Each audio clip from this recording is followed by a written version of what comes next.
नमस्कार, mind rocks में आपका स्वागत है। लेकिन ये स्वागत बड़ा औपचारिक किस्म का लग रहा है, इसलिए हम जैसे मेहमान वैसी जबान वाले मोड में आ जाते हैं।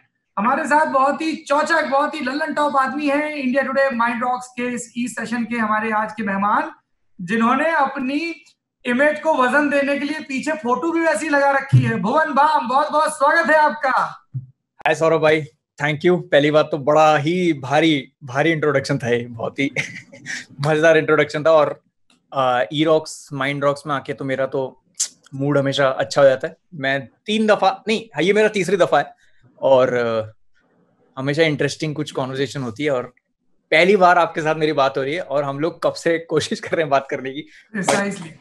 अब यार ये बताओ गुरु, ये पीछे तुमने चील बिलौआ बना के रखा है, ये लग रहा है जैसे कोई नील आर्मस्ट्रांग टाइप का लौंडा है और वो गिटार बजा रहा है, ये क्या है? जी, तो ये वही है, क्योंकि और ये इंटरनेट से लिया गया है फोटो, और ये बाहर का बहुत ही एक मशहूर टैटू है। और ये मेरी कुछ इमेजिनेशन कुछ ऐसे थी, क्योंकि जब हम बचपन में कहते हैं कि यार क्या बनोगे, तो बचपन में हर बच्चे को एस्ट्रोनॉट बनना होता है लाइफ में हमेशा, क्योंकि इतना फैंसी रहता है वो सूट वूट, चांद पे जाएंगे भाई, ये करेंगे वो करेंगे। तो बचपन में एस्ट्रोनॉट बनना था। फिर जब थोड़ी अकल आई तो म्यूजिक क्लास में जाने लगा, तो गिटार, तो एस्ट्रोनॉट गिटार बजाता हुआ अपनी दुनिया में मस्त है। और इस चीज की और इस फोटो की मजेदार बात यह है कि सिर्फ स्प्रे का इस्तेमाल हुआ है उसमें। वाओ, कोई ब्रश नहीं यूज हुआ, सिर्फ स्प्रे से किया है, स्टेंसिल और स्प्रे। इंटरेस्टिंग साउंड कर रहा है। वैसे भाई साहब आपको बता दें कि सब बच्चों को एस्ट्रोनॉट नहीं बनना होता है। हमारी तरफ के बच्चों को पता चलता ना कि चांद है तो बोलते हैं भाई साहब विधानसभा कितनी है चांद की, और कौन कौन सी पार्टी टिकट दे रही है चुनाव लड़ने के। मैं जिस स्कूल में था वहीं यही था, वहां क्रिकेटर बनना था आधो को, फिर एकदम इंडियन आइडल आ गया तो सबको अभिजीत सावंत बनना था। किसी को विधायक सांसद नहीं बनना था? नहीं, विधायक सांसद तो आज तक नहीं समझ आता मेरे दोस्तों को कि क्या होता है ये सब। अच्छा, एक बात बताओ भुवन कि ये बहुत कॉन्शियस एफर्ट होता है क्या बहुत सारे यूट्यूबर्स का, या बहुत सारे लोग जो इंटरनेट पर स्टार हैं और जो एंटरटेनमेंट जोन में कंटेंट क्रिएट कर रहे हैं, कि पॉलिटिकल कमेंट्री से बचते हैं? Do you think so? जी, अपना एग्जांपल दूंगा। हाँ, मैं तो बचता हूँ। वाई? लेफ्ट राइट भागता हूँ, क्योंकि मुझे पता है ना, मैं इतना इमेच्योर हूँ कि मैं अपनी बात 280 कैरेक्टर में तो नहीं कह पाऊंगा ट्विटर पे। मैं अपनी बात अगर ऐसे बताने जाऊंगा तो मुझे पक्का पता है या तो ये वाला ऑफेंड हो जाएगा या ये वाला ऑफेंड हो जाएगा। इसलिए मैं कहता हूँ चुप रहता हूँ। कहीं मौका मिला वीडियो में तो कॉमेडी के जरिए घुसा दूंगा एक। जिसने समझना होगा ना, जो समझने वाला होगा वो समझ जाएगा। बाकी मेरे को किसी और की परवाह नहीं। मैंने ये ट्राइड एंड टेस्टेड मेथड है मेरा, कि अगर आप कोई सोशल मैसेज कॉमेडी के थ्रू देते हो ना, तो वो बहुत गहरी जाती भी है, असर करती है। जी, क्योंकि फिर प्रीची हो जाएगा ना। फिर मैं अगर कुछ बोलूं तो ऐसा लगेगा यार ये उस तरफ से बोल रहा है। जैसे वो ऋषिकेश के घाटों पे लिखा रहता है, कृपया ज्ञान न दें, यहाँ बहुत ज्ञानी है। बिल्कुल बिल्कुल, मेरा वही मानना है कि प्रीची नहीं होना। क्योंकि कभी कभी लिखते टाइम रियलाइज होता है ये ज्यादा प्रीची है, 1-2 पैराग्राफ हटा देता हूँ। ये तो हम सब राइटर्स की मशक्कत रहती है। क्या गुरु, अब जैसे बहुत सारे लोगों के लिए ये जो WFH है, वर्क फ्रॉम होम, है ना, हाँ जी, में 3 लेटर, हाँ जी, लोगों के लिए बड़ी ये, बहुत सारे जिन लोगों को रोज ऑफिस जाने की, कलीग से बात करने की, मीटिंग करने की, फील्ड में जाने की आदत थी, तो उनके लिए ये बड़ी अबूझ पहेली हो गया है। के लिए ये दौर कैसा रहा, वर्क फ्रॉम होम वाला कंटिन्यूएशन जैसा? मेरा वर्क फ्रॉम होम सौरभ भैया नॉर्मल था। ऐसा कुछ ड्रास्टिक चेंज नहीं आया, क्योंकि मेरे को घर में ही रहने की आदत है। I am not an out going person, इतना सोशल नहीं होता मैं। क्लबों में जाना होता नहीं। जब दोस्त मिलने होते हैं तो हम किसी के घर जाके ही बैठ जाते हैं। तो हमारा ये है, हमारी आउटिंग 0 है हम सारे दोस्तों की। मेरे पिछले मतलब 19 साल मान लो आप, 19 साल में मेरे सिर्फ 5-6 दोस्त हैं बस, कॉन्स्टेंटली 19 साल से। हम लोग एक ही बेंच पे बैठा करते थे, एक ही क्लास में थे हम। मनुष्यत देखो, हम एक ही कॉलेज में भी चले गए सारे साथ में। वो सालों से पीछा छूटा ही नहीं मेरा कभी। तो और अभी साथ में भी काम कर रहे हैं। तो इट्स लाइक अ रिलेशनशिप। और इस वजह से हम में से कोई इतना आउटगोइंग क्लबिंग वबिंग वाला बंदा नहीं। हम लोग घर में बैठते हैं। तो लॉकडाउन ने मेरे को बिल्कुल किसी भी तरह से इफेक्ट नहीं किया। हाँ, राइटिंग पे बहुत असर पड़ा है, क्योंकि मुझे इसका वैल्यू पहले रियलाइज नहीं होता था, बाहर जाने का, सोशलाइज करने का लोगों से। पहले तो हो जाता था क्योंकि रूटीनल है कि जा रहे हैं, आज बात कर रहे हैं, आज मीटिंग कर रहे हैं। अरे उसका वो देखा, उसका वो ट्रेड देखा कितना सही है, वो ट्रेड उठा लेता था मैं, ये अपने कैरेक्टर में यूज करूंगा, कहीं लिख लिया। अच्छा वो देखा, वो देख वहां कुछ लिखा हुआ है, वो लिख लिया। तो ऐसे करके ये चीजें थी। अब क्या हो गया, अब चार दीवारी में बैठे हैं, और अभी क्या है, अभी चार दीवारी में बैठे हैं तो ये लाइट तो मैंने अभी जलाई है, ये लाइट है, मेरे को अंधेरा अच्छा लगने लगा है।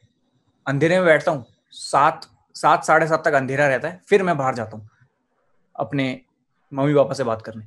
तब तक यहीं रहता हूँ, काम करता हूँ और ब्रेनस्टॉर्म करता रहता हूँ कि क्या करें क्या करें क्या करें क्या करें, या कुछ फिल्म देख लिया, कुछ कर लिया। तो ये लॉकडाउन हो रहा है, लेकिन लिखावट पे काफी असर पड़ा है, क्योंकि बाहर जा नहीं रहे, किसी से मिल नहीं रहे, ठंडी हवा नहीं खा रहे, तो शायद वो वैल्यू अब पता चल रही है। भुवन, जब लॉकडाउन के पहले दूसरे फेज थे, तब हम में से ज्यादातर लोग जो इसेंशियल सर्विस का हिस्सा नहीं थे वो घरों में थे, लेकिन कई लोग थे वो तब भी बाहर जा रहे थे, और फिर उनका बाहर जाना जरूरी भी था, चाहे वो पुलिस वाले हों, सफाई कर्मचारी हों, या हेल्थ वर्कर्स हों।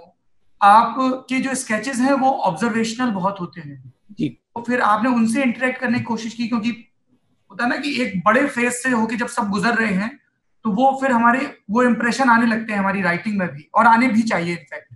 जी जी।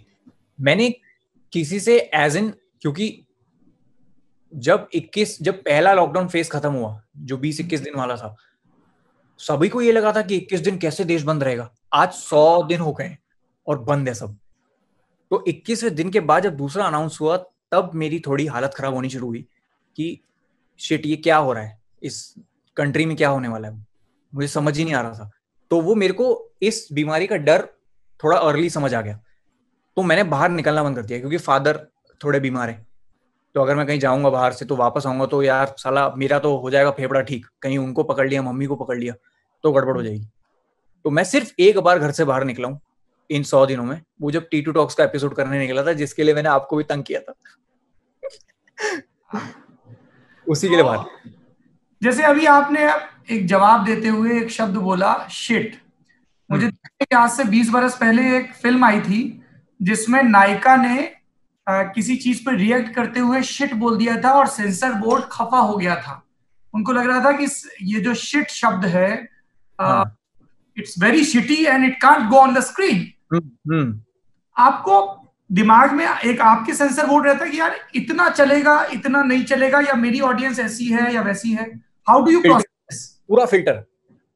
इन 5 सालों में, यूट्यूब के 5 सालों में, आप शुरू की वीडियोस उठा के देख लो और अभी की वीडियोस, लोग अभी ज्यादा खफा मुझसे इसलिए हैं कि भुवन यार तू गालियां नहीं देता। मैं कहा है, मैंने कहा वहां मेरी माँ फूले नहीं समारी कि लड़का मैच्योर हो गया है, लड़का थोड़ा कम गाली गलौज कर रहा है। क्योंकि शुरू की वीडियोस उठा लो और अभी की वीडियोस उठा लो, बहुत फर्क है। अब मैंने गालियां करनी बंद कर दी है, और केवल अब गालियां उन्हीं को रिस्ट्रिक्टेड हैं जो कैरेक्टर पे सूट होती है। जैसे टीटू मामा देता है, एक एक लड़का है समीर, वो समीर के तो नाम में ही गाली है, एक है बनछोड़ दास, उसके भी नाम में ही गाली है। तो ये 3 जने हैं टोटल 19 में से, जिनकी जब वीडियो आती है तो उसमें थोड़ा 18+ मामला होता है। बट 18+ मुझे पसंद है, मैं ऐसा कंटेंट बहुत देखना भी पसंद करता हूँ। मैं मतलब कोई बाहर की मूवी हो गई फनी, कोई रसल पीटर्स का स्टैंड अप शो हो गया, तो ये सारी चीजें देखनी मुझे पसंद है। तो और मेरे को लगता है कि थोड़ा डेली वाला ह्यूमर भी ऐसा है। लेकिन अब क्या है, अब फालतू में गाली गलौज, फालतू में इधर उधर की बातें, वो नहीं, वो लिखते टाइम ही आपको समझ आ जाता है। क्योंकि अब, और मजे की बात ये कि जो मेरी ऑडियंस है वो भी मेरे साथ बड़ी हुई है, तो वो भी समझते हैं। A large set of my audience understands this, और वो डीएम भी करते हैं मेरे को, मैसेज भी करते हैं कि भाई it is commendable how despite hearing all the criticism about less abuses now you haven't started it again. मतलब अगर गाली पड़ती तेरे को कि तू गालियां कम दे रहा है, तो तू वापस शुरू कर देता उनको प्लीज करने के लिए।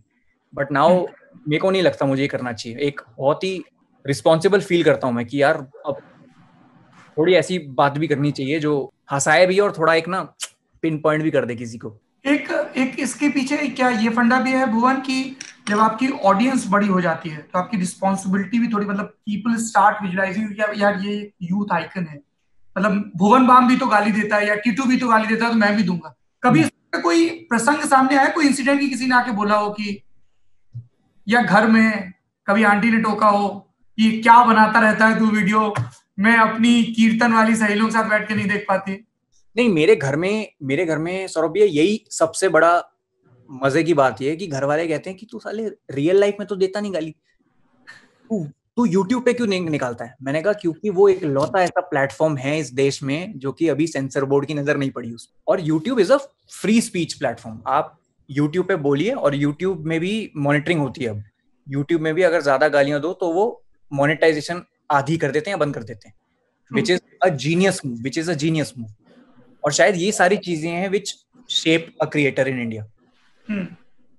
तो ये सब सीख भी मिली मुझे जब एक वीडियो मेरा डिमोनेटाइज हो गया। अच्छा। वो भी सीख मिली मुझे, उस टाइम भी सीख मिली। और कौन सा मोनेटाइज हुआ, डिमोनेटाइज कौन सा हुआ? जो मेरा सबसे क्लीन वीडियो था, मेरी लाइफ का सबसे क्लीन वीडियो, वो डिमोनेटाइज इसलिए हो गया क्योंकि उसमें एक एडल्ट फिल्म स्टार गेस्ट था, T2 टॉक्स का सेकंड एपिसोड। सिर्फ उसके नाम की वजह से वो डिमोनेटाइज, अंदर का नहीं देखा किसी ने कि अंदर क्या बात चल रही।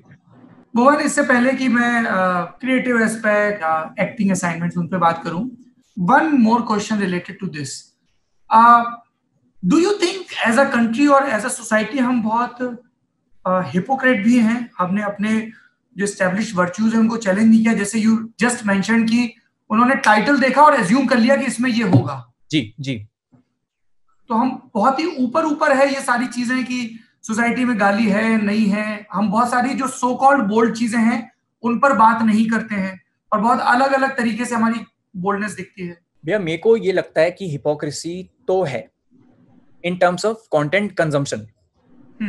जैसे मुझे कई बार बोलते हैं कि तुम तो भैया गालियां देते हो, तुम तो थोड़ी एडल्ट बातें करते हो, तो ये तो गलत है। तो मैंने कहा हम ही लोग हैं जिन्होंने अमेरिकन पाई को सुपर हिट बनाया, हम ही लोग हैं जिन्होंने यूरो ट्रिप मूवी को सुपर हिट बनाया, और हम ही लोग हैं, हमारे कंट्री में रसल पीटर्स की वीडियोस घूमती रहती हैं, हमारी सनी कंट्री लियोनी सर्च में नंबर 1 आती है, सर्च में नंबर वन आती है। तो हिपोक्रेसी है। लोग चिढ़ते इसलिए क्योंकि मैं यूट्यूब पे देता हूँ और वो नहीं दे पाते। मेरे को माता पिता मिलते हैं कभी, किसी के बच्चे का फोटो हो गया, बच्चे ने फोटो ले लिया, 14 साल का लड़का है, उसने फोटो ले लिया, मम्मी पापा ने भी फोटो ले लिया, वो आएंगे अब चुपके से कहेंगे यार आप ना इसको ब्लॉक कर दो। मैं लड़के को ब्लॉक कर दूं ढूंढ के कहीं से, मैं उसको ब्लॉक कर दूं अपने यूट्यूब से। तो मैंने कहा क्यों? कह रहे यार वो आना आपकी, हम तो देख लेते हैं जब ये सो जाता है आपकी वीडियो, हस्बैंड और वाइफ, लेकिन हमें नहीं पसंद वो देखे।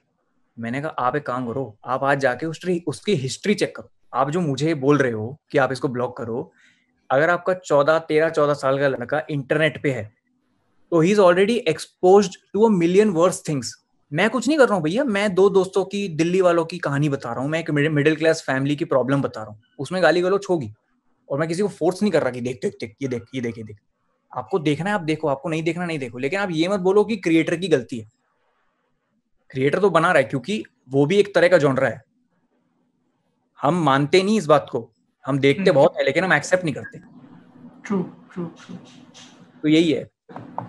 जैसे क्रिएटर ने इन 2-3 महीनों में क्या नया कर डाला? क्योंकि आप तो लिखते भी बहुत हैं, अपने स्केचेस भी खुद लिखते हैं। जी यार मैंने, जैसे कई मेरी मुंबई की इंडस्ट्री के दोस्तों से बातें, वो बोले कि यार बहुत छक के पढ़ा, पर कई ऐसे भी मिले जो बोले यार ठीक है लिखना था लेकिन ऐसे थोड़ा ना लिखना था कि कहीं जा ही नहीं पा रहे हैं तो मजबूरी में लिखना है, मन से लिखना।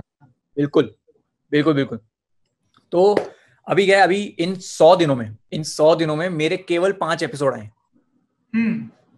मैं चाहता मैं हर हफ्ते डाल देता एक वीडियो, क्योंकि सब घर में व्यूज आ जाएंगे, फटाफट खटाखट व्यूज आ जाएंगे। पर मैंने कहा भाई मेरा 2016-15 में चैनल बनाया था, 16 में मुझे रियलाइज हो गया था कि अगर आपको लंबी रेस का घोड़ा बनना है तो आप सिर्फ वो कीजिए जो आपका मन चाहता है। आप ये मत सोचिए कि उसको अच्छा लगेगा, वो कैसा रिएक्ट करेगा। अगर आपने ये करना छोड़ दिया तो आप खुद के लिए जब लिखते हो ना तो कुछ उसका अलग ही नशा भी होता है, मजा भी होता है। क्योंकि जब आप खुद लिख रहे हो कॉमेडी और हंस रहे हो ना खुद ही, तो आपको पता ही है कहीं ना कहीं किसी को तो मजा आएगा, टच करेगा। अब ये ट्रेंड में है, मैं इस पे बनाता हूँ, व्यूज आ जाएंगे। वो मेरा आइडिया है, बिल्कुल मैं इन चीजों से तो दूर ही रहता हूँ। बहती गंगा में हाथ धोने का मेरा काम बिल्कुल है ही नहीं। 100 दिन में 5 एपिसोड किए मैंने, और मैं खुश हो गया उन एपिसोड्स को। क्यों साला 10 दिन बाद भी अगर मैं पलट के देखूंगा ना, मतलब 10 साल बाद भी देखूंगा कि यार भुवन तूने ये किया था, और प्राउड होना चाहिए आदमी अपना पुराना काम। तो यही है, तो मैं घुसता नहीं हूँ जल्दबाजी की चीजों में। कॉमेडी के अलावा जो एक दूसरी पहचान है भुवन बाम की, वो लिरिसिस्ट और सिंगर वाली पहचान है।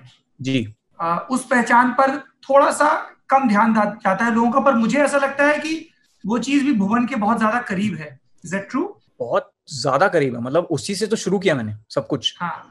रेस्टोरेंट इधर मोती महल में प्ले करता था मैं, साकेत में 8 से कितने 12। गाते थे वहां पे? गजलें मोहम्मद रफी साहब, हेमंत कुमार साहब, किशोर कुमार साहब। वहाँ जो ओल्ड ओल्ड फैमिलीज आती थी, अंकल अंकल आंटी आते थे, वो मेरे पास आते थे, कहता बेटा तेरी उम्र क्या है? मैंने कहा जी 21 साल। कह रहे तू 21 साल में हेमंत कुमार के गाने गा रहा है बिना लिरिक्स के, बिना लिरिक शीट के। मैंने कहा अंकल जी मैं बड़ा ही हूँ, क्योंकि फादर एयर इंडिया में थे, तो वो जहाँ भी उनकी ड्यूटी होती थी used to change tyres flight के, प्लेन के। तो जहां भी उनकी ड्यूटी होती थी, शाहजहां हो गई, तो ड्यूटी फ्री से ना वो राजेश खन्ना हिट्स, किशोर कुमार हिट्स की सीडी ले आते थे, और वो हम लगा के सोते थे। तो नींद में वो गाने इतने चलते रहे, याद हो गए सारे गाने। तो कौन सा है फेवरेट हेमंत कुमार का गाना? मुझे जाने वो कैसे लोग थे जिनके प्यार को प्यार मिला, हमने तो बस कलियां मांगी, कांटों का हार मिला, जाने वो कैसे क्या बात है। लोग थे जिनके। तो ये गाने। बताइए कि ये तो आपने हेमंत कुमार साहब की बात की, एक आपका भी नया गाना आने वाला है। जी, क्या है हीर वो गाना? हीर रांझा नाम है, और उस गाने का मैं लिरिक्स लिरिक्स सुना देता हूँ आपको। हाँ मस्त। प्लीज। हाँ, कि गा के सुनाऊं कि ऐसी सुनाऊं आपको? भाई साहब गा के, मतलब आप गा सकते हो, मतलब हम तानसेन हैं, आप तानसेन हैं। ठीक है, ठीक है, ये सुनाता हूँ आपको। जी। किसने बनाया दस्तूर ऐसा, जीना सिखाया मजबूर जैसा, दिल रो रहा है, दिल है परेशान, हीर और रांझा ये इश्क जैसा, कहते हैं जो पन्ने होते नहीं पूरे करते बहुत कुछ बयां, मिल जाऊंगा तुझसे फिर उन किताबों में हो जहां जिक्र तेरा, तू तू मैं और तू।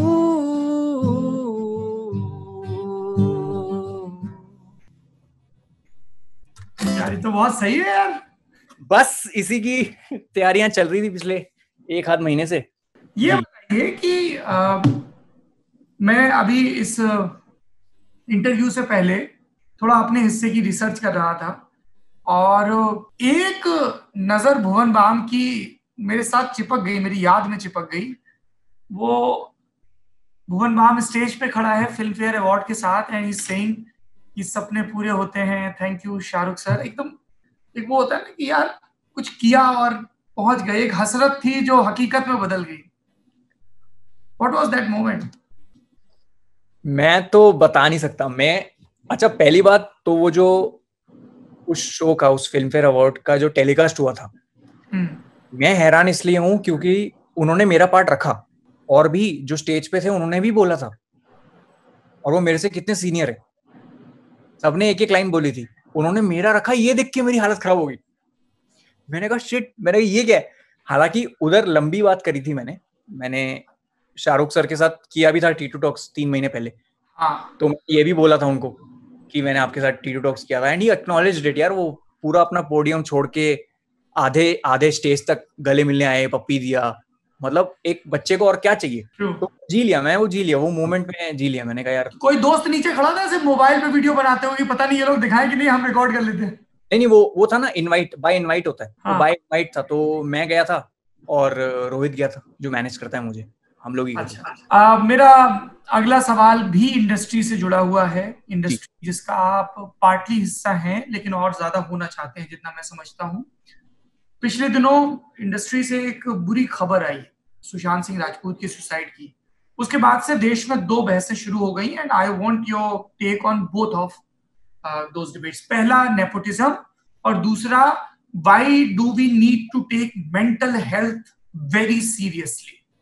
First, nepotism. नेपोटिज्म मुझे लगता है कि अगर इंडस्ट्री वाले जिम्मेदार हैं इसके, तो पार्टली जनता भी जिम्मेदार है इसकी। अभी सुशांत के जाने के बाद इतना हंगामा हुआ है। When he was there, I don't think anybody admired him or acknowledged him इतना openly कभी। Same with other actors. कल God forbid कोई और चला गया तो आप बोलोगे वो मेरा फेवरेट था, वो मेरा वो था, बट आपने फिल्में तो नहीं देखी उनकी। इंडिया में जो लोग नेपोटिज्म का शंख बजा रहे हैं उनसे आप पूछ लो कि आपने 2018 या 19 की सबसे बड़ी फिल्म तुम्बाड़ देखी? इतनी कमाल फिल्म है वो, इतनी कमाल। थिएटर में गए नहीं लोग, लोगों को जाना ही नहीं है। लोगों ने at the end of the day वही फिल्में देखनी है ना जो 400 करोड़ करेगी, जो 1000 करोड़ करेगी। फॉल्ट हमारे में ही ये अभी थैंक्स टू सुशांत भाई कि ये वेव हमें देखने को मिल रहा है, वरना ये तो हम इसको एक्नॉलेज भी नहीं करते और हम फिल्में करा देते हैं, टपा देते हैं 1000 करोड़, और फिर जो एक्चुअल में देखने वाली फिल्में वो हम देखते नहीं। बाहर के लोग स्टैंडिंग ओवेशन देते हैं हमारी फिल्मों को, और वो फिल्में यहाँ 100 करोड़ तो ड्रीम होता है, 100 करोड़ 20 करोड़ भी नहीं कर पाती। अपना जो खर्चा लगाया है वही नहीं रिकवर होता। कामयाब फिल्म देखी आपने? कामयाब फिल्म संजय सर की फिल्म है कामयाब। जी। इतना बड़ा एक्टर पहली बार लीड रोल में, और क्या फ्लॉलेस फिल्म है वो। मैंने बहुत कम ऐसा होता है कि फर्स्ट हाफ में मैं पागल हो गया, मैंने कहा यार फर्स्ट हाफ ऐसा कैसा हो गया इसका, और वो फिल्म नहीं देखी लोगों ने। फॉल्ट हमारे अंदर है। अगर फॉल्ट उनके अंदर है तो फॉल्ट हमारे अंदर भी है। वो चांस नहीं दे रहे क्योंकि उनके पास अपने लड़के ही हैं लॉन्च करने को, वो तो देंगे अपने लड़कों को। लेकिन हम लोग तो एटलीस्ट जो नए बंदे, बाहर के बंदे, उनको हम तो बढ़ावा दें, क्योंकि पब्लिक, मैं रियलाइज करता हूँ ना ये कि मेरे को तो कुछ नहीं पता था। मैंने फोन से बनाया, रिकॉर्ड किया, अभी मैं आपसे बात कर रहा हूँ क्योंकि जनता ने इतना प्यार दिया ना मुझे। तो ये फॉल्ट ऐसा कुछ भी नहीं है, किसी एक का फॉल्ट नहीं है। अगर उनका जितना फॉल्ट है उतना ही ऑडियंस का भी फॉल्ट है, जो लोग फिल्में नहीं जा रहे देखने। अच्छी फिल्मों को, अच्छे एक्टर्स को हम एक्नॉलेज नहीं कर रहे हैं। एक्नॉलेज। मैं पागल हो गया हूँ। मेरा ड्रीम के मेनन सर के साथ काम करने का, मेरा ड्रीम मनोज सर के साथ काम करने का। मैं नवाज भैया से मिला था, आज से कुछ साल पहले मिला था, मेरे हाथ पैर ऐसे थर-थर हो रहे थे। अगर आपको ऐसे एक्टर्स की प्रेजेंस में ऐसा फील हो जाए कि एकदम वक्त रुक जाए, तो आपको लगता है ना कि यार इन्होंने क्या काम किया हुआ लाइफ में, लेकिन इनकी फिल्में ही नहीं कोई देखता। मनोज भैया का आपने जिक्र किया, मनोज वाजपेयी की गली गुलिया में क्या परफॉर्मेंस है, कोई कमबख्त देखने नहीं गया। कोई नहीं देखने जा रहा, कोई। मैं कह रहा हूँ अलीगढ़, क्या फिल्म थी अलीगढ़। मैं जबरदस्ती ले गया अपनी माँ को, मैंने कहा अलीगढ़ लगी है, पता नहीं 2 दिन बाद रहेगी नहीं रहेगी, अभी जाके देख के आते हैं फटाफट। उस फिल्म के लिए एक्नॉलेज भी नहीं हुआ, ना कहीं नॉमिनेट हुए, ना कुछ हुए। मैंने कहा भैया गलती अपनी है, क्योंकि जनता ही नहीं देख रही जाके फिल्म। और हमारे यहाँ, सही बता रहा हूँ, हमारे यहाँ लोग जो पैरासाइट देख रहे हैं फिल्म, पैरासाइट फिल्म देख रहे हैं, वो भी इसलिए देख रहे हैं क्योंकि वो ऑस्कर तक पहुंची। बिल्कुल, वरना ऐसी फिल्में रोमा और पैरासाइट तभी देखेंगे जब उसको एक एक्नॉलेजमेंट मिल जाएगा, जब उसके ऊपर मीम बनेंगे, जब लोग उसकी बातें करेंगे। ये तो है, हमें किसी को एक्नॉलेज करना चाहिए। हमें मसाला मूवीज हैं और वो चलेंगी, हमेशा चलेंगी, वो ट्राइड एंड टेस्टेड फॉर्मूला है। बट आप ऐसी मूवीज को तो बढ़ावा दो। ऐसी मूवीज को ही हम बढ़ावा नहीं देते, क्योंकि हमें लगता है क्या मूवी है, नहीं बेकार है, इनकी मूवीज कौन देखने जाएगा। कहीं ना कहीं हमारे अंदर ही है। और मेंटल हेल्थ के मसले पर, मेंटल हेल्थ का मसला ऐसा है जिसके अंदर मैं तो लीस्ट क्वालिफाइड हूँ बात करने के लिए। मेरे को नहीं पता कि उस टाइम उस इंसान की क्या हालत होती होगी जिस टाइम वो इस सब चीज से गुजर रहा होगा। कुछ भी बोलना इंसल्ट करना होगा मेरे लिए। तो मैं तो, but in general you think that we need to be more aware, मतलब कंटेंट बहुत ओपन अप होकर हमें बात करनी। जैसे हम बोलते हैं ना, हाथ में चोट लग गई, वैसे अगर कोई डिप्रेशन में है तो वो खुल के बोल सकता है ना, भाई मुझे दिक्कत है, I need to see the doctor. Sir डर के मारे लोग बाहर नहीं जाते डॉक्टर के पास थेरेपी के लिए, क्योंकि लोग कहीं पागल ना बोल दे कि पागल है। फैमिली में ही मैं लोगों को ब्लेम करना बेकार है। आप अपनी फैमिली में देखिए, आपके सगे रिश्ते वाले वही पागल करार देंगे आपको कि अरे इसकी तो शादी करा दो, पागल हो गए। ये थोड़ी होती है बात। हमारे यहाँ टैबू है, मेंटल हेल्थ टैबू रहेगा हमारे यहाँ, और हमेशा रहेगा, क्योंकि यहाँ लोग इजीली पागल का टैग लगा देते हैं। यहाँ लोग कहते हैं कि नहीं नहीं ये क्या प्रॉब्लम है तुम्हें, तुम्हारे पास तो इतना पैसा है, तुम किस बात का डिप्रेशन? यार ये तो बहुत ही गलत सोच है किसी की। परसों मैंने कोई ट्वीट किया था अभी कि लाइफ में कितने अलग अलग तरह के स्ट्रेस होते हैं जो लाइफ के साथ चेंज हो जाते हैं। पहले क्रेयॉन का डब्बा घूमने का स्ट्रेस था, अब EMI भरने का स्ट्रेस है। तो नीचे लोग उसमें लिख रहे हैं कि तुम्हें किस बात की टेंशन है, तुम्हारा तो ये है, तुम्हारा तो वो है। मतलब लोगों को दूर के ढोल बड़े अच्छे लगते हैं, सुहाने लगते हैं। ये तो खैर उन लोगों की बात हो गई जिनका फेस थोड़ा नोन है, लेकिन आप आसपास देखिए अपने दोस्त से। अब क्या हुआ, अब मेंटल हेल्थ की बात निकली तो सब चढ़ गए उस ट्रेन में कि नहीं मैं हूं, मैं बात करूंगा तेरे से, I'll talk to you, मैं हमेशा हूं। तू साला कल मेरा फोन नहीं उठाया तू कहाँ का मेरा साथ देगा? आधे लोग तो फोन नहीं उठाते, कुछ बात करना चाहो टॉपिक चेंज कर देते हैं कि डाइवर्ट कर दें, इससे बात नहीं करेंगे, उससे बात नहीं करेंगे। सब अपनी दुनिया में मग्न है and we as a society have constantly failed because of this, because of lack of empathy. Empathy, सद्भावना खत्म हो चुकी है हमारे अंदर से। हमें यह है कि अपना काम बनता, भाड़ में जाए, सारे भाड़ में जाओ। मेरे अगर घर में, मैं हमेशा से ही बोलता हूँ, वो T2 टॉक्स भी साला मैंने इसीलिए किया था कि मेरे घर में AC है, फ्रिज है, सब कुछ है, तो मैं तो बढ़िया मेरी लाइफ चल रही है और बाहर भी सही चल रहा होगा सब कुछ। किसी को पता ही नहीं दूसरे की दुनिया में क्या चल रहा है। मैं ये नहीं कह रहा कि जाओ पैसे दो, मदद करो, ये करो वो करो। तुम्हारे जो आसपास है ना 4-5 लोग, सब्जी वाले, दूध वाले, अखबार वाले, फोन तो करके खबर पूछ एटलीस्ट। क्योंकि लॉकडाउन में मेरे को टेंशन नहीं हुई कोई, लेकिन उन लोगों को क्या टेंशन हो रही रोज की। और अगर उनको लगा कि भुवन भैया ने फोन करके पूछा या फलाने ने फोन करके पूछा, आउटसाइड ऑफ माय फैमिली किसी ने मुझसे पूछा कि मेरे हाल कैसे हैं, तो बंदा मेंटली जीत जाएगा कोरोना से। तो ये एम्पैथी लैक करते हैं हम एज अ सोसाइटी, और इसलिए शायद वो मेंटल इश्यूज पे हमें किसी को भी बात करने का हक नहीं है, क्योंकि हम सब लोग कहीं ना कहीं गलत हैं। भुवन, वापस उस दुनिया में आते हैं जो आपकी पहचान से सीधे जुड़ी है। एक चीज ढिंढोरा बहुत पिट रहा है पिछले कुछ दिनों से। हाँ जी, ढिंढोरा है। तो ये ढिंढोरा कुछ ऐसा है कि अभी ना मैंने YouTube के साथ एक साइन किया एग्रीमेंट, जिसके अंदर मैं जब तक उसका ट्रेलर नहीं आता तब तक मैं बता नहीं सकता कि वो एग्जैक्टली है क्या। अच्छा। मैं ये भी नहीं बता सकता कि वो फिल्म है या सीरीज है या शॉर्ट फिल्म है या क्या है, क्योंकि वो बड़ा पेचीदा है, क्योंकि सब कुछ रुक गया अब। तो अब जो अब रिलीज होना था इस महीने, ढिंढोरा रिलीज होना था, वो अब होगा अगले साल। उसको लिखा भी आपने ही है? जी मैंने लिखा है, मेरे साथ साथ हुसैन भाई और अब्बास भाई ने लिखा है। दोनों भाई हैं, हुसैन अब्बास दलाल, उन्होंने लिखा है। और PBK वाइन्स प्रोडक्शंस है, इन हाउस प्रोडक्शन है। और कुछ नया एकदम जोश में शुरू किया है, और आई होप सबको पसंद आएगा, क्योंकि सबने अब अलग अलग फ्रेम्स में देखे हैं कैरेक्टर, लेकिन इसके अंदर सारे कैरेक्टर एक साथ होंगे, गले में हाथ डाल के खड़े होंगे। तो काफी कुछ एक 1 स्टेप अप ऐसे करने का सोचा है। अच्छा, इससे पहले कि मैं ऑडियंस के क्वेश्चंस की तरफ आऊं या बाकी चीजों की तरफ, क्योंकि हम लोग इंटरनेट की पैदाइश हैं एक किस्म से, है ना, हमारी पहचान, हमारे काम की रीच इन सब से है। इंटरनेट पर आपसे जुड़ी बहुत सारी सर्च होती हैं, बहुत सारे सवाल पूछे जाते हैं। मैं कुछ सवाल पूछना चाहता हूं क्योंकि बहुत खोजा जाता है। एक सवाल पूछा जाता है जो सबसे ज्यादा कॉमन है कि भुवन बाप कमाते कितना है? हाँ, देना उसको मर्जी है आपकी, मैं तो सिर्फ बता रहा हूँ सवाल क्या क्या है।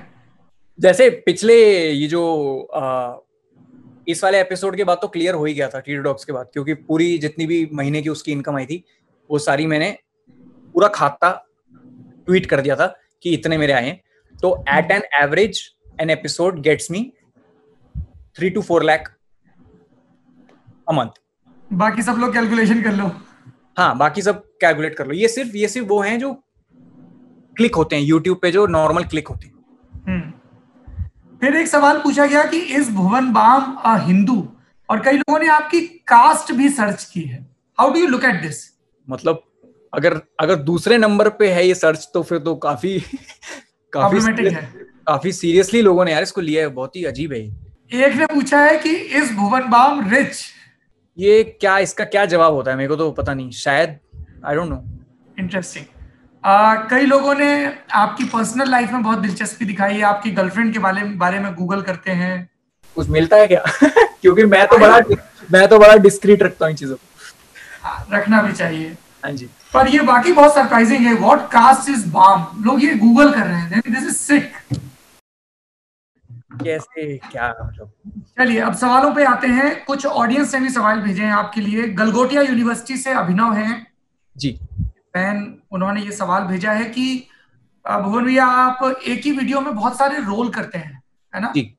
तो वो ट्रांजिशन कितना मुश्किल लगता है, मतलब वो एक ही टेक में हो जाता है या कई बार काफी एफर्ट काफी डिटेक्ट करने पड़ते हैं कि नहीं यार ये आया नहीं, मोड में चेंज नहीं कर पाया। बिल्कुल बिल्कुल ऐसा होता है, क्योंकि अगर मैं मान लो 3 कैरेक्टर कर रहा हूँ एक वीडियो में, तो हर कैरेक्टर का एक अलग जोन होता है उस टाइम पे। ऐसे नहीं कि मूंछ लगा ली, विग लगा ली, वो कैरेक्टर बन गया। उसके लिए मैं थोड़ा 10 मिनट का ब्रेक लेता हूँ दूसरे कैरेक्टर शूट करने के बाद। मैं सारे कैरेक्टर इंडिविजुअली करता हूँ शूट। पहले भुवन का शूट कर लिया, फिर समीर का शूट कर लिया, फिर टीटू मामा का शूट कर लिया। तो एक का पूरा निपटाता हूँ पहले, दूसरे का पूरा निपटाता हूँ पहले, फिर तीसरे का पूरा निपटाता हूँ, फिर वो सारा एडिट का खेल होता है। और बीच में फिर रिहर्स भी करते जाते हैं कि अच्छा इसकी क्या लाइन लिखी थी मैंने। हाँ, वो ऑन द स्पॉट रिहर्सल होता है, कभी कभी इम्प्रोवाइजेशन हो जाता है, और इम्प्रोवाइजेशन आई वाज ज्यादातर अबाउट टू आस्क कि कुछ स्पॉन्टेनिटी में जुड़ गया तो। जितने भी जो भी सबसे मेरे चैनल के सबसे प्रसिद्ध डायलॉग हैं वो सारे इम्प्रोव हैं। वो लिखे भी नहीं थे कभी। वो जब बोलते बोलते मुंह फिसल गया तो ऐसा लगा भाई यार ये तो ऐसे बोल सकता हूँ इसको, तो ऐसे सही आ गया ये तो। वो अच्छा आ गया। दिल्ली यूनिवर्सिटी के स्टूडेंट हैं हर्ष राठी, उन्होंने पूछा है कि आप इंडिया के सबसे सफल इंडिविजुअल यूट्यूबर हैं, क्या हम लोग ऐसे घर पे बोल सकते हैं कि मेरे को बड़े होकर यूट्यूबर बनना है, मतलब मैं तो फुल टाइम यूट्यूब करूंगा, ऐसे करियर ऑप्शन बता सकते हैं आप घर वालों को या बाकी लोगों को? अब कह सकते हैं, लेकिन अभी भी थोड़ा कन्विंसिंग लगेगा, क्योंकि कन्वेंशनल करियर ऑप्शन नहीं है। कल को मेरा भी मन में यही डर रहता है कि कल को सूजन ने बोल दिया, यूट्यूब की सीईओ ने बोल दिया कि चलो बंद करते हैं यार, पैकअप करो और उसने बोल दिया कि चलो बंद, फिर क्या होगा। तो इसलिए अनसर्टेनिटी हर चीज में है। तो आप ये मत सोचिए, यूट्यूब कीजिए, बिल्कुल यूट्यूब पे आओ, this is the best time to be on YouTube. But उसके साथ साथ अगर डिग्री पूरी करनी है, डिग्री पूरी करो। और उसके साथ साथ अगर आपको लग रहा है कि आप सही में पैशनेटली कर रहे हो, तो make sure that you have your family with you. आप ऐसे बागी बन के मत निकलो बाहर, रिबेल बन के मत निकलो। वो रिबेल बन के निकलोगे ना तो आधे लोग ऐसे ही करेंगे कि कर ले, तेरा मन है तो कर ले, हमें तो। मैंने तो बहुत कन्विंस किया घर वालों को, काफी कन्विंस किया। वो मेरे को रेस्टोरेंट में जाने से रोकते थे नेचुरली, कि लोग वहाँ खाना खा रहे हैं, तू म्यूजिक कर रहा है। मैंने कहा मैं शराब पीता हूँ, दारू पीता हूँ, मैं सिगरेट पीता हूँ, हुक्का करता हूँ, बीड़ी पीता हूँ, कुछ नहीं करता ना। एक एक ऐब है मेरे को लाइफ में कि मेरे को गाना है और मेरे को एंटरटेन करना है, वो करने दो चैन से। 12 साल आप लोगों की सुन ली मैंने स्कूल में, साइड की मांग निकाल ली सब कुछ रख लिया, पैंट के अंदर शर्ट डाल ली। तो मैंने कहा ये सब कर लिया, मुझे 1 साल दे दो ना मेरे मन का। अगर कुछ नहीं होगा फिर मैं कर लूंगा, आप जैसा बोलोगे वैसा करूंगा। So you need to convince your parents for this कि हाँ भाई ये मेरे मन का ही करने दो, उसके बाद आप जो बोलोगे वो I do. Alright, one last question. जी व्हेन यू लुक बैक, इतनी शानदार जर्नी है, और I am hoping and praying as a well wisher and as a friend कि आगे शानदार हो, ये सिर्फ आगाज रहे। हालांकि देखते हैं तो आपको वो मैजिक मोमेंट कौन सा लगता है कि यार दिस इज द पॉइंट जब लगा कि चीजें क्लिक हो रही हैं, या तारे अलाइन हो रहे हैं, या एनर्जी फोकस हो रही है? What was that magic moment? Video, कोई कॉम्प्लीमेंट, कोई रिएक्शन, या खुद पे कोई यकीन, कुछ क्या था वो? ऐसा कई बार हुआ है, लेकिन 2 ऐसे इंस्टेंसेस थे जब मुझे लगा कि यार ये तो यही टाइम है। मतलब एक होता है ना ड्राइविंग फोर्स, हाँ अब और थोड़ा और मोटिवेशन आ गया और जोश आ गया। क्या थे वो 2 इंसिडेंट जी? पहली बार तो तब था जब टीटू टॉक्स का पहला एपिसोड, मैंने फर्स्ट एपिसोड है, मुझे खुद नहीं पता वो एपिसोड कैसा दिखेगा, उसमें मुझे क्या करना है, और शाहरुख खान ने हाँ कर दिया, स्क्रिप्ट लेवल पे हाँ कर दिया, क्योंकि उनको स्क्रिप्ट लेवल पे चमक गया वो एपिसोड। और मैं ऐसे देख रहा हूँ, मैंने कहा है मैंने तो पिच कर दिया था बस और ये हो गया। गया, मैं मिला, वो एपिसोड हो गया, ड्रीम कम ट्रू। भाई साहब ने चंपी कर दी सर में वो एपिसोड के एंड में, वो मैं हो गया। लकीली 3 महीने बाद वापस फिल्म फेयर के स्टेज पे मिल गया, फिर कामयाब के प्रीमियर पे मिल गया मैं उनसे वापस। तो ये सारे मोमेंट थे। ये एक मोमेंट हो गया कि टीटू टॉक्स ने वो दिया। दूसरा था जब फर्स्ट एवर एनबीए गेम्स हुए थे इंडिया में, मुंबई में, और उसमें मैंने नेशनल एंथम गाया था। हमारा ये इंडिया में एक मैच हुआ था एनबीए का पिछले साल, और उसके अंदर मैंने नेशनल एंथम गाया था। उससे कोई बड़ी फीलिंग आज तक, ग्रेट फीलिंग ना, लाइफ में नहीं आई। पूरा क्राउड जब साथ में आपके जय है एंड में बोलता है ना, तो अब क्या है, उस टाइम पे बहुत तेज, I will be very frank, मेरे को बहुत तेज प्रेशर आ रहा था, क्योंकि उन्होंने मेरे को बिठा रखा था पीछे काफी देर तक, और वो फिरंग लोग इतने पक्के टाइम के कि 7:23 पे जाना है। मैं सोच रहा कि आराम से जाएंगे, 7:30 तो बज ही जाएंगे। 7:19 पे मैं अंदर जा ही रहा हूँ टॉयलेट, वो आ गया, where are you going, come on we need to go on stage. मैं 2 मिनट रुका, कह रहा वी डोंट हैव टाइम, चल चल। वो ले गया मुझे, और मैं वहां ऐसे खड़ा हूँ, एकदम ऐसे मुंह बना के मैं खड़ा हूँ कि, और जनता, और वो रोर इंडोर स्टेडियम में जनता ऐसे, और वो हुआ, अनाउंसमेंट हुआ, भाई मेरे जो पूरे स्पाइन में जो शेवर्स आए हैं कि भाई ये तेरा टाइम है, दिस इज योर टाइम, क्योंकि पीछे वाली सीट में एंटायर बॉलीवुड इज देयर, और सामने एक बड़ा मास्टर लगा है जो कि पूरा इंडिया में टेलीकास्ट होने वाला है। वो जब नेशनल एंथम मैंने गाना शुरू किया, मजा आ गया। उसके बाद तो मुझे लगा है भाई आ गए। चलिए मोहन मैम, ऐसे ही जय होती रहे देश की, आपकी, देश के सब नागरिकों की, अच्छे कंटेंट की। आप इंडिया टुडे माइंड डॉग्स के इस ई वर्जन में जुड़े, इसके लिए बहुत सारा शुक्रिया। थैंक यू, ऐसे ही बने रहिए। थैंक यू सौरभ भैया, थैंक यू, बहुत मजा आया। Thank you.